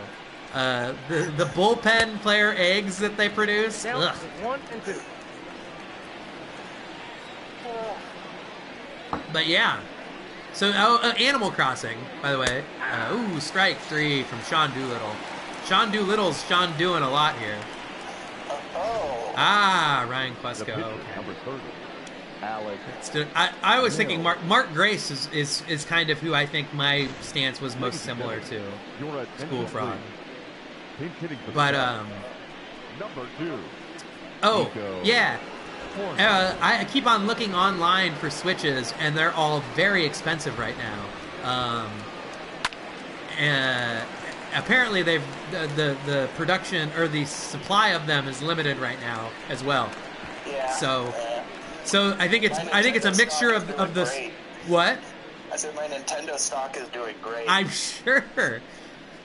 That's one of those things that you love hate about Nintendo is they're always sure to never over make Your anything. attention, please. Like they almost want people to like 52. be freaking out about there not being enough supply. So we'll see. I want Animal Crossing. I feel like there was another game on there that I'm not thinking of that I really want.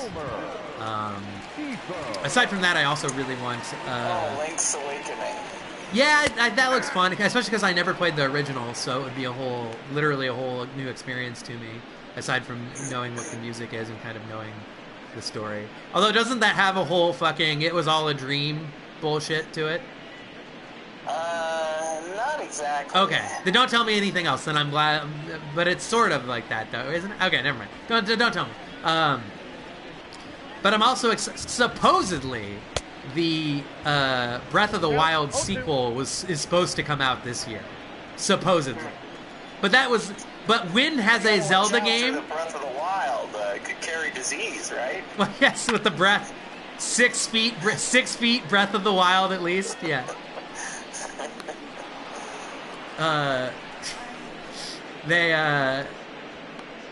Yeah, don't hold your breath of the wild. That's good. That's all. Don't hold your breath of the wild.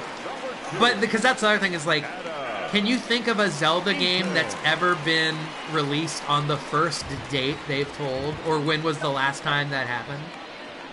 Is it two release date holdbacks like the minimum usually?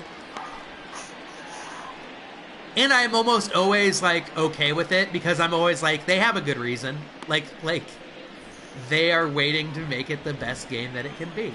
That being said, I'm going to bring the HD ports over to Switch. Yeah, I mean, misjudged that one, but can he get to it? Oh no, he misjudges it and then can't dive in it. And then, so now someone who has 69 speed, I think it's Starlin Castro, or else they just have multiple. No! Adam Eaton also has 69 speed, I think. Or I don't know who. I feel like multiple players have 69 speed this game. So that's fun. Maybe it was Baez earlier. I can't remember. But Majora's Mask came out like a year after Ocarina, didn't it? Yeah, it came out really soon. Because the engine was already there, and I feel like that's like 90% of what a game is. I do feel like though they made that's probably a home run, if not at least a double. Ooh, barely clears, but that's a home run. It's a game now. Starlin Castro with his second home run of the game. He's supposed to be in Super Communist, right? If he was Stalin Castro. Stalin Castro is an ex-Cub. He actually holds the record for when he debuted with the Cubs, had 6 RBI, which is the most RBI by a debut major leaguer. A major league debut. But yeah. How did he get that green line on it? Did he have paint on his back? Yeah, yes, that's what it was. Looks like hijinks to me. I think that's not game regulation. The ball had a bunch of streamers inside, and so when you hit it, a streamer came out and made a trail behind it. When Fox had the rights to NHL hockey, they had a thing on the puck. Some sort of computer thing on the puck where it did that sort of. Where you could follow the puck always, and it was like a bright purple weird tracer thing, and it kind of would and when you'd hit it really hard, it would have like a tail on it almost. Everyone hated it.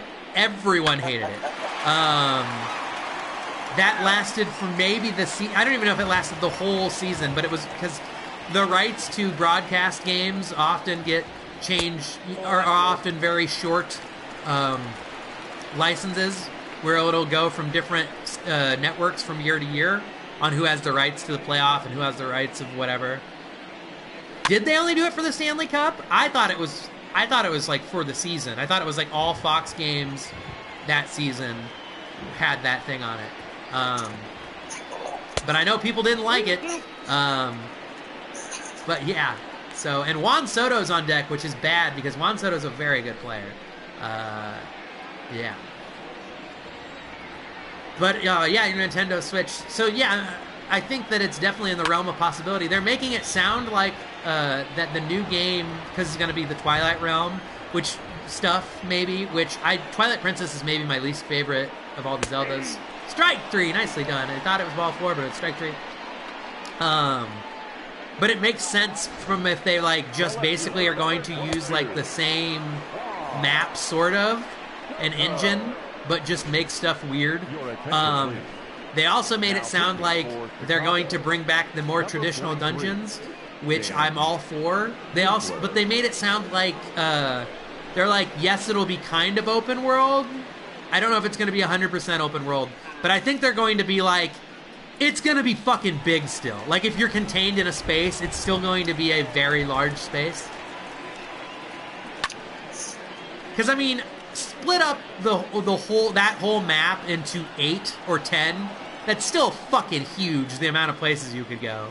You know what I mean? Yeah, it's true. So I don't know, I have mixed feelings. And also, I will say the first time I, right away, I, ventured out into the mountains and didn't have equipment to, handle, being in the cold, and immediately started, losing life. And it sucked, but also was, fascinating. You know what I mean? I was just, up in the mountains. Had no idea where I was going. And I was... you had to eat Tingle? Yes!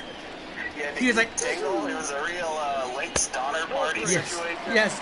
You get spandex caught. You got to pick spandex out of your teeth from Tingle's outfit.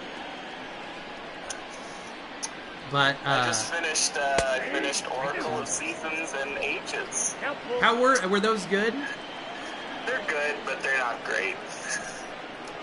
It's suffering from hardware limitations. It's really annoying to keep switching items back and forth because you only have the 2 buttons. Oh, okay. So it's a game that might have lent itself to actually being on one of the real systems? Yeah. If you had 4 buttons to work around with, it would have been a lot better. Okay, interesting. Juan Soto with a double. So the tying run is coming to the plate for the Nationals after a Juan Soto double. Uh-oh. Yeah, that's not great. Juan Soto is on my fantasy baseball team. That guy was just sitting there and he didn't do anything. Yeah, I know. Came right to him. It's like he's not even... He's definitely not a team player in that he's not on the team. Is that in his contract? I want a chair to sit in, like a comfortable one. Yeah, he's on a union break. The Cubs always have 10 players on the field, but one of them always gets a chair, and they don't have to be doing anything. In fact, it would be against union. It would have been against union rules for him to touch the ball there.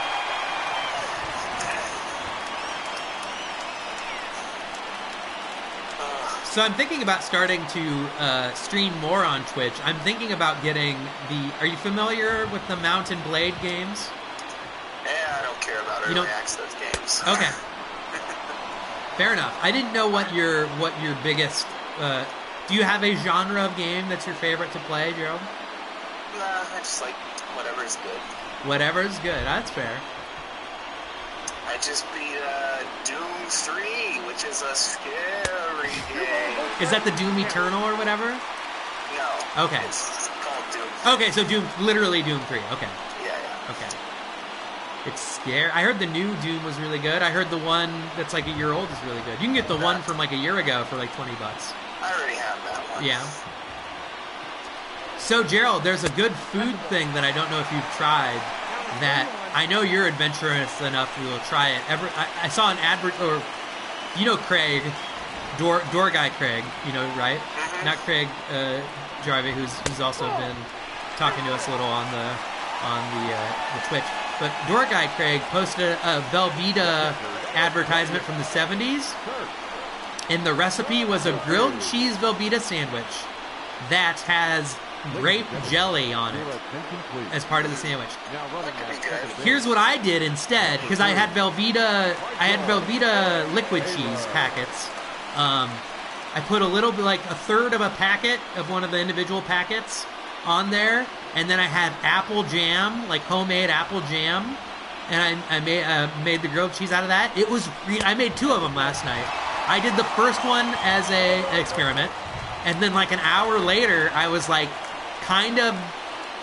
it was really good. It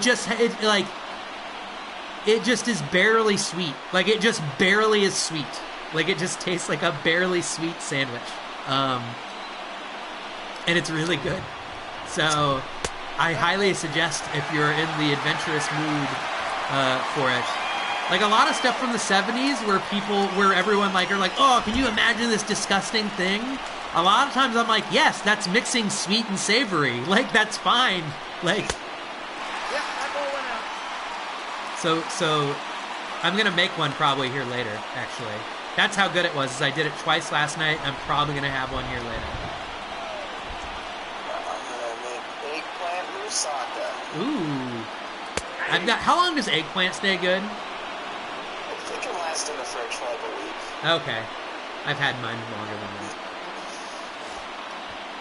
I hate it when I buy things because I haven't, like, I'm like, oh, eggplant. Like, I like eggplant. And I also feel like eggplant's one of the few vegetables that you can, if you cook it correctly, can get, I'm not going to say it tastes like meat, but you can, like, get like, especially with Italian dishes, like, you can get, like, the consistency of meat, sort of, out of it. If that makes sense. Yeah, you can, it's a versatile situation. Sure. To eat it if it turns into chicken plant. Nice. School Frog made a chicken plant joke. When the eggplant hatches. I gotcha. Well, which came first? Bob Saget wasn't involved. Yeah, which came first, the chicken or the eggplant? Now pitching for Chicago. Number 46, Craig. Did you watch Last Man on Earth, Gerald? I have not. Oh, it's so good. Also, literally, the first screenshot starts with 2020 because this came out. It started in like 2014-ish, probably. It's 13. But it's the first shot of the film, or I say film because a lot of the episodes, even though it's a comedy, it looks like it has a film quality and it's directed like a film very much. But it starts with 2020 and then in parentheses, the year after the virus. How insane is that? But there's one where he's looking for crickets because they're trying to find crickets to eat. And so he starts practicing his stand-up to get crickets. And he's all like, he says, salmonella? How come chicken's always getting salmonella, but you never hear salmon getting chickenella or something like that? And then I think there is either crickets or no crickets, whatever. Regardless, he reacts to it quite well. Because, like I said, I don't know if he's trying to get crickets, as in it's bad stand-up, or if there's I don't know. I can't remember. I get it. Yes, you get it.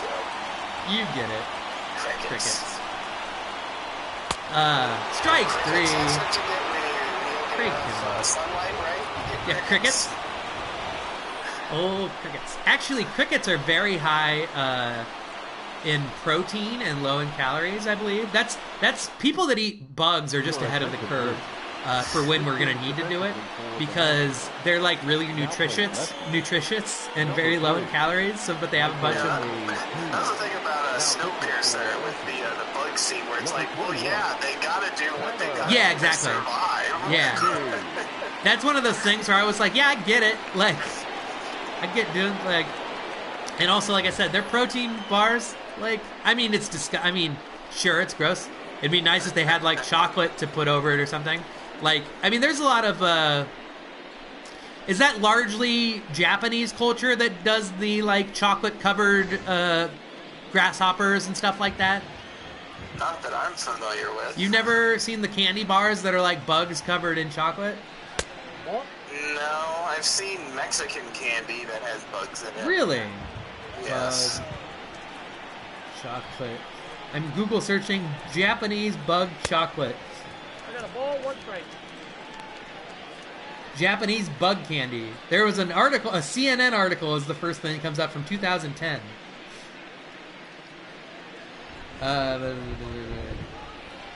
Anyway, I could have sworn there was like I thought grasshoppers were like chocolate covered grasshoppers was a thing, but maybe I'm wrong. And there's a candy called Black Thunder.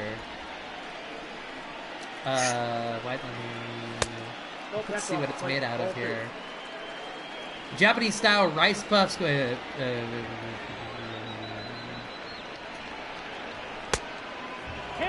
mean, Wait, never mind. It doesn't say anything. Popular. It doesn't say anything about having bugs in that one. Sorry, what were you saying? I said they do eat some bugs in Asia called like silkworms. It's a common one that's eaten. Yeah. You could buy those. I don't know about grasshoppers. Yeah. For some reason, I thought that was a sort of not necessarily, maybe even like a delicacy type thing. I'd try it. Or like I know a lot of South American tribes like just grill a bunch of like grasshoppers and crickets, like fry them in a pan. I thought that was, which makes sense. Like I said, they're high in nutrition. Like they're not a hard kill. You know what I mean? Like if you'd be like between a boar and crickets and grasshoppers, which one would you feel more comfortable hunting? And if you're like an exterminator, you could run a catering business on the side. Yeah, that's what. If I was a marketing company, that's what I would try and sell to exterminators. Is be like you catch more crickets with honey, and then literally once we have them in that sweet honey, we can cook them because Anthony Rizzo gets a hit on an 0-2 pitch. So there's runners at first and second with nobody out in the top of the ninth, which this against Tanner Rainey, which this could be a big... and he extends that hitting streak. That the weather is like it is? He is. On days when it's nice out, his name is actually Sunny. He changes his last name and just whatever. So his name was once Tanner Tornado for alliteration purposes. Yeah. But it destroyed an entire stadium, and they made him promise to never. Yes, it was. They made him promise to never name himself that again. Yeah, he played for the Kansas City Royals for one game as Tanner Tornado, and then they traded him right after because he caused millions of dollars worth of damage to the stadium.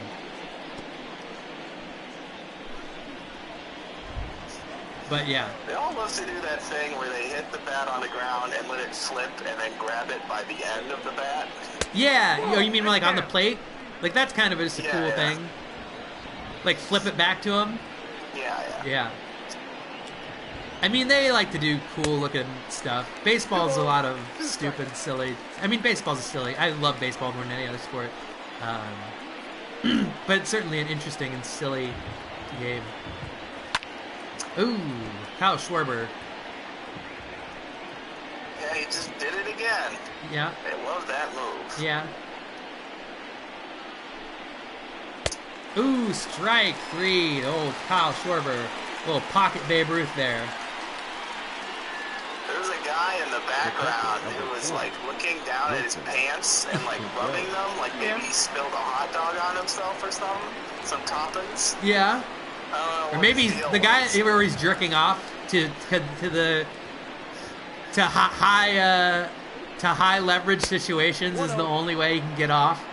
That's what that guy in the Washington shirt, that red shirt in the first row, to the like right behind the batter in the first row.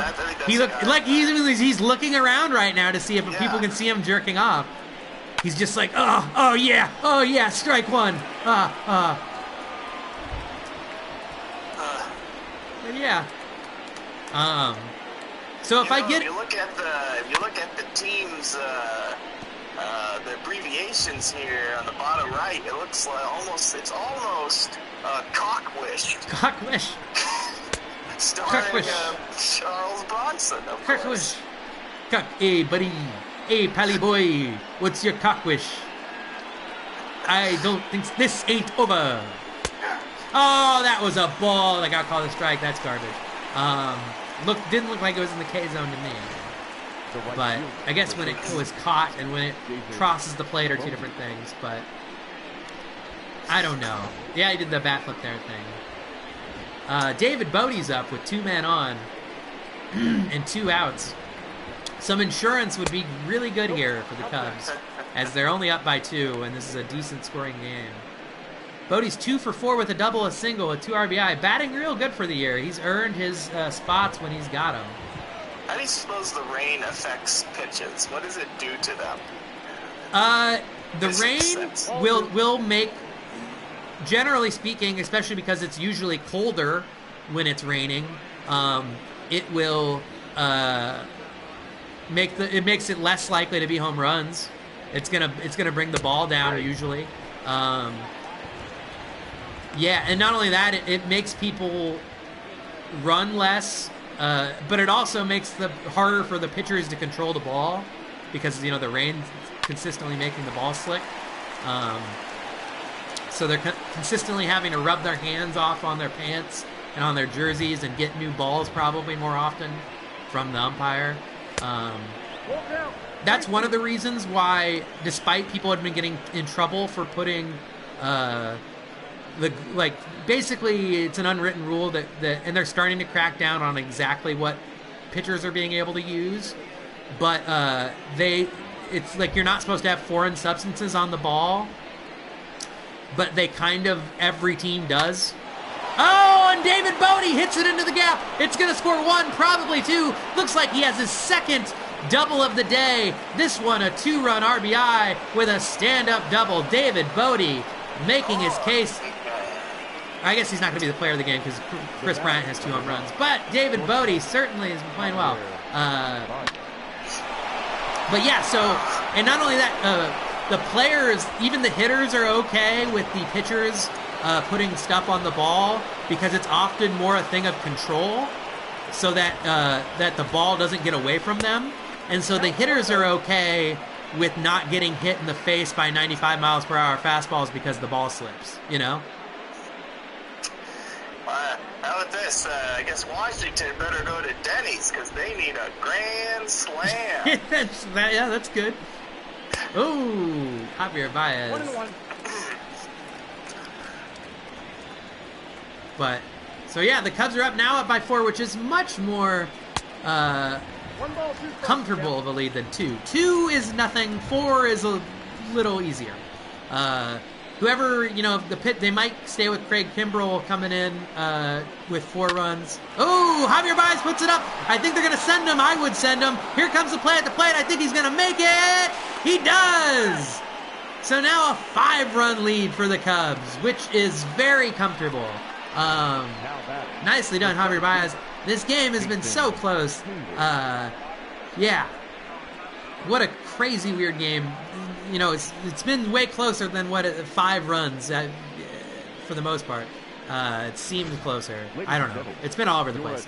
But Will Harris, Ed Harris's nephew, coming to the mound. He's not really, I don't think. Well, he might be. I don't know.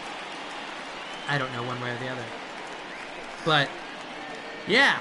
So, what else was I going to say, Gerald? I don't know. We should, at the beginning of next month, do you think you're going to end up on unemployment here, possibly? Probably pretty soon. Okay, well then, you know what that means we could do? Because I need to finish the football movie, at least the first draft, by the end of this month. But after that, and once we start getting on the second draft, which we if you're still interested in working on that, I'm sure the producer wants to talk to you more about that. But we can leave that for not the Twitch stream. But you and I could work on the Sea Dog stuff. I'm probably going to write a draft of what we worked on for that outline, and then we can get together virtually, and then have virtual sex. Yeah, that's what I was about to say. You're airing Our dirty, yeah, where we mail each other's panties, and then wait a couple days, but they're still dirty. They still have they still have our scent on them, and then we get on a Skype mess phone, and then we both put each other's underwear on our faces of the other person's underwear, and then it's like in the movie Demolition Man, where Sandra Bullock and Stallone put those things on their heads. Are you familiar with Demolition Man? I am okay. familiar with Demolition. I like how he gets mad about not real sex, but basically real sex. Like, he's mad that they have the ability to make your brain think it's having sex with the other person and have it be, like, intimate, but he's mad that it's not real. And he's like, what about real sex? And he calls it the hunka chunka. He calls it the hunka chunka. Yeah, you automatically went from sex to hunger there, right, when you heard hunka. Like, hunka chunka sounds like the kind of candy bar that you would be the CEO of, doesn't it, Gerald? It's like that old, what is that cheese mascot? Like a hunka, something cheese. I don't know. The hunka chunka. Like, I could see you doing commercials when you'd be like, and I'm just not the CEO, I'm also addicted to it. And then you, like, shows you, like, eating a one hunka chunka in one big chomp. Hunka chunka. Hunka chunka sounds like a candy. I'm sure a hunka chunka is a candy bar in some Stephen King book. You know what I mean? That sounds like that has to be a candy bar in a Stephen King book somewhere. Old Stephen King. I was just thinking about, I think there's an episode of Quantum Leap that he wrote. Really? He's just in it Yeah. as a cameo. But it's like a creepy, spooky episode. Yes. Like, but he's in like a haunted house. Yeah. He is in the new the It Chapter 2 as a pawn shop owner. And he basically talks like the old man, the old scary man, but he's only a pawn shop owner where he's like, well, I can sell you that bike. It's going to cost you. Like, that talks like, hell yeah. I don't know. It's silly. 1 and 2. Did you say you hadn't seen it, or you had? I have not seen the new It movies. Either one of them. I will say, the prequel series, the It Crowd. yes, the It Crowd, which is the new movies is a big departure for the series, I would say. The center fielder, number 2. But you should check the second one. Is almost 3 hours long. Jeez. And I watched it and I enjoyed it, but I was like, man, if I was in a movie theater, there's no way that I would have enjoyed this. You know what I mean? Like, I would have been so not into it after like the second hour, where I'd be like, really? Like, this is where we're at with the film? Okay. Like, but it was good. It was way more, there was a lot of comedy in it. They literally did a Here's Johnny, which, if there's any time that it's not hacky and okay to do a Here's Johnny nowadays, it's in a Stephen King thing, right? Is that the only time it's okay? He hated that movie. He did hate that movie, but does he say Here's Johnny in the book at all? That's what I want to know. I don't know. 1 ball, 2 strikes. But I want to see Dr. Sleep. I do want to see Dr. Sleep too, but that you can stream too, I think. Is that on Amazon or? I don't know. But, so there's 1 out, 1-2 pitch from Craig Kimbrell to Adam Eaton. But yeah, we should work on Sea Dogs stuff if you're into it here soon. Because, like I said, I think that our outline was they're sea men's and our sea pups become sea men dogs. Yes, bark. Did you call it a bark mitzvah? Yes, I Yes. did. Okay. Outside, that's a ball. I'm just imagining, you know how they do is it Yiddish that they do or is it Hebrew? It's Hebrew, right? Hebrew at a bar mitzvah. Could you imagine like that, but a dog howling it like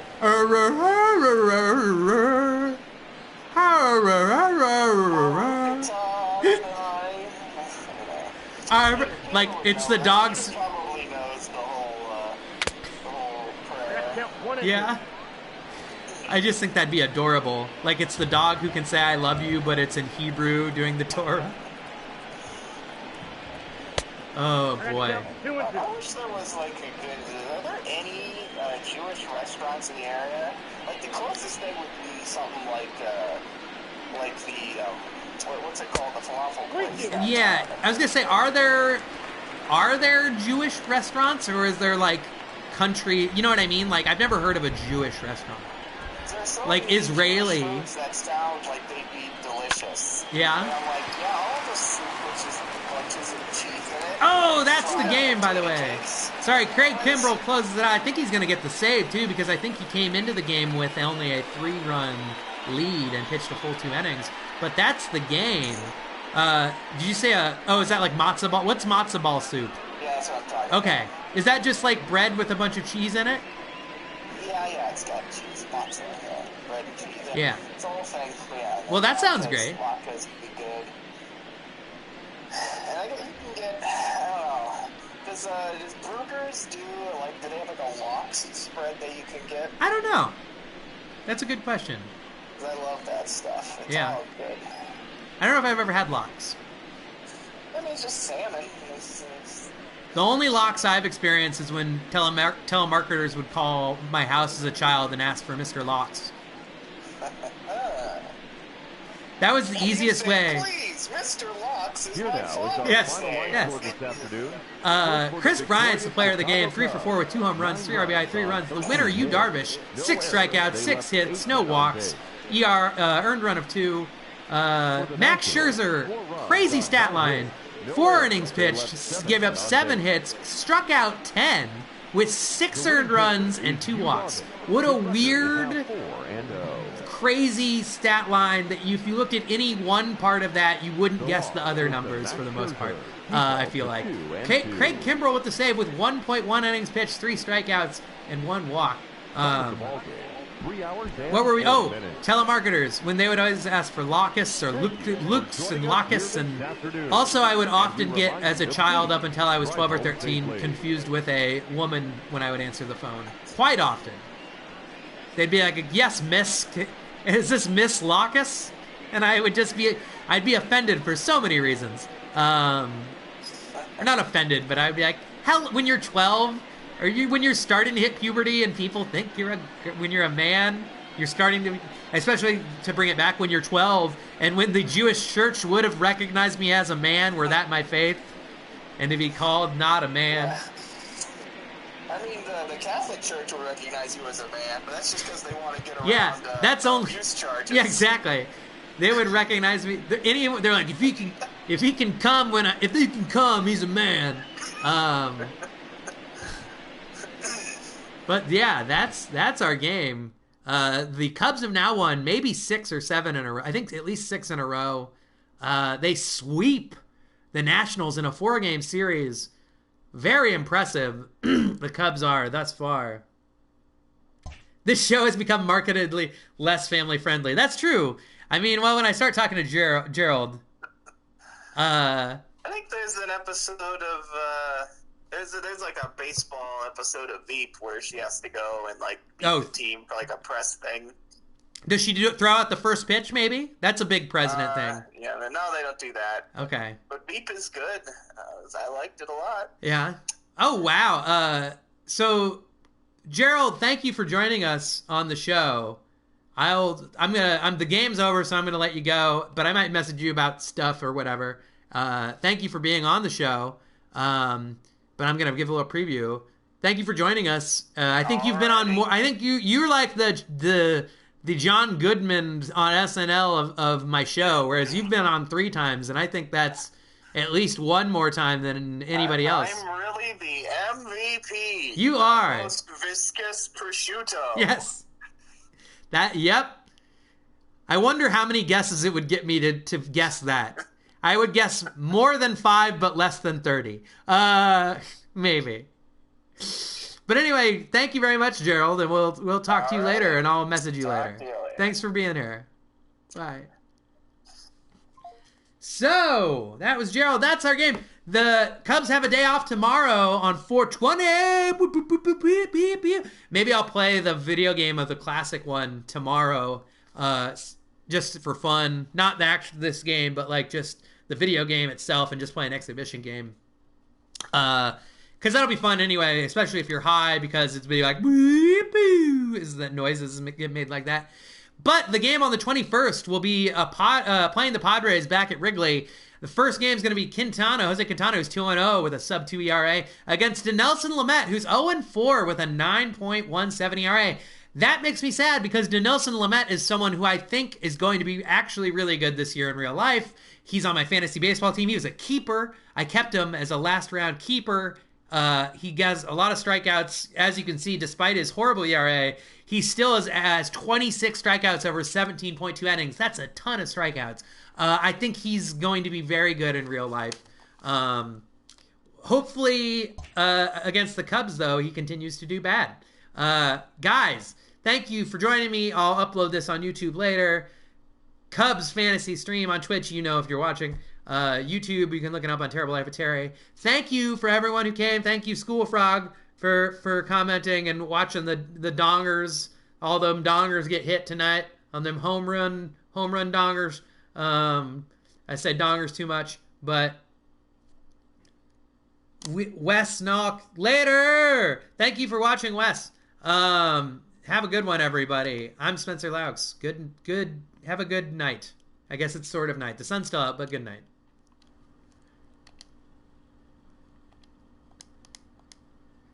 Ha! Joke. But yeah, I really am gonna go now. Have a good one. Thank you for being there. We'll see you soon.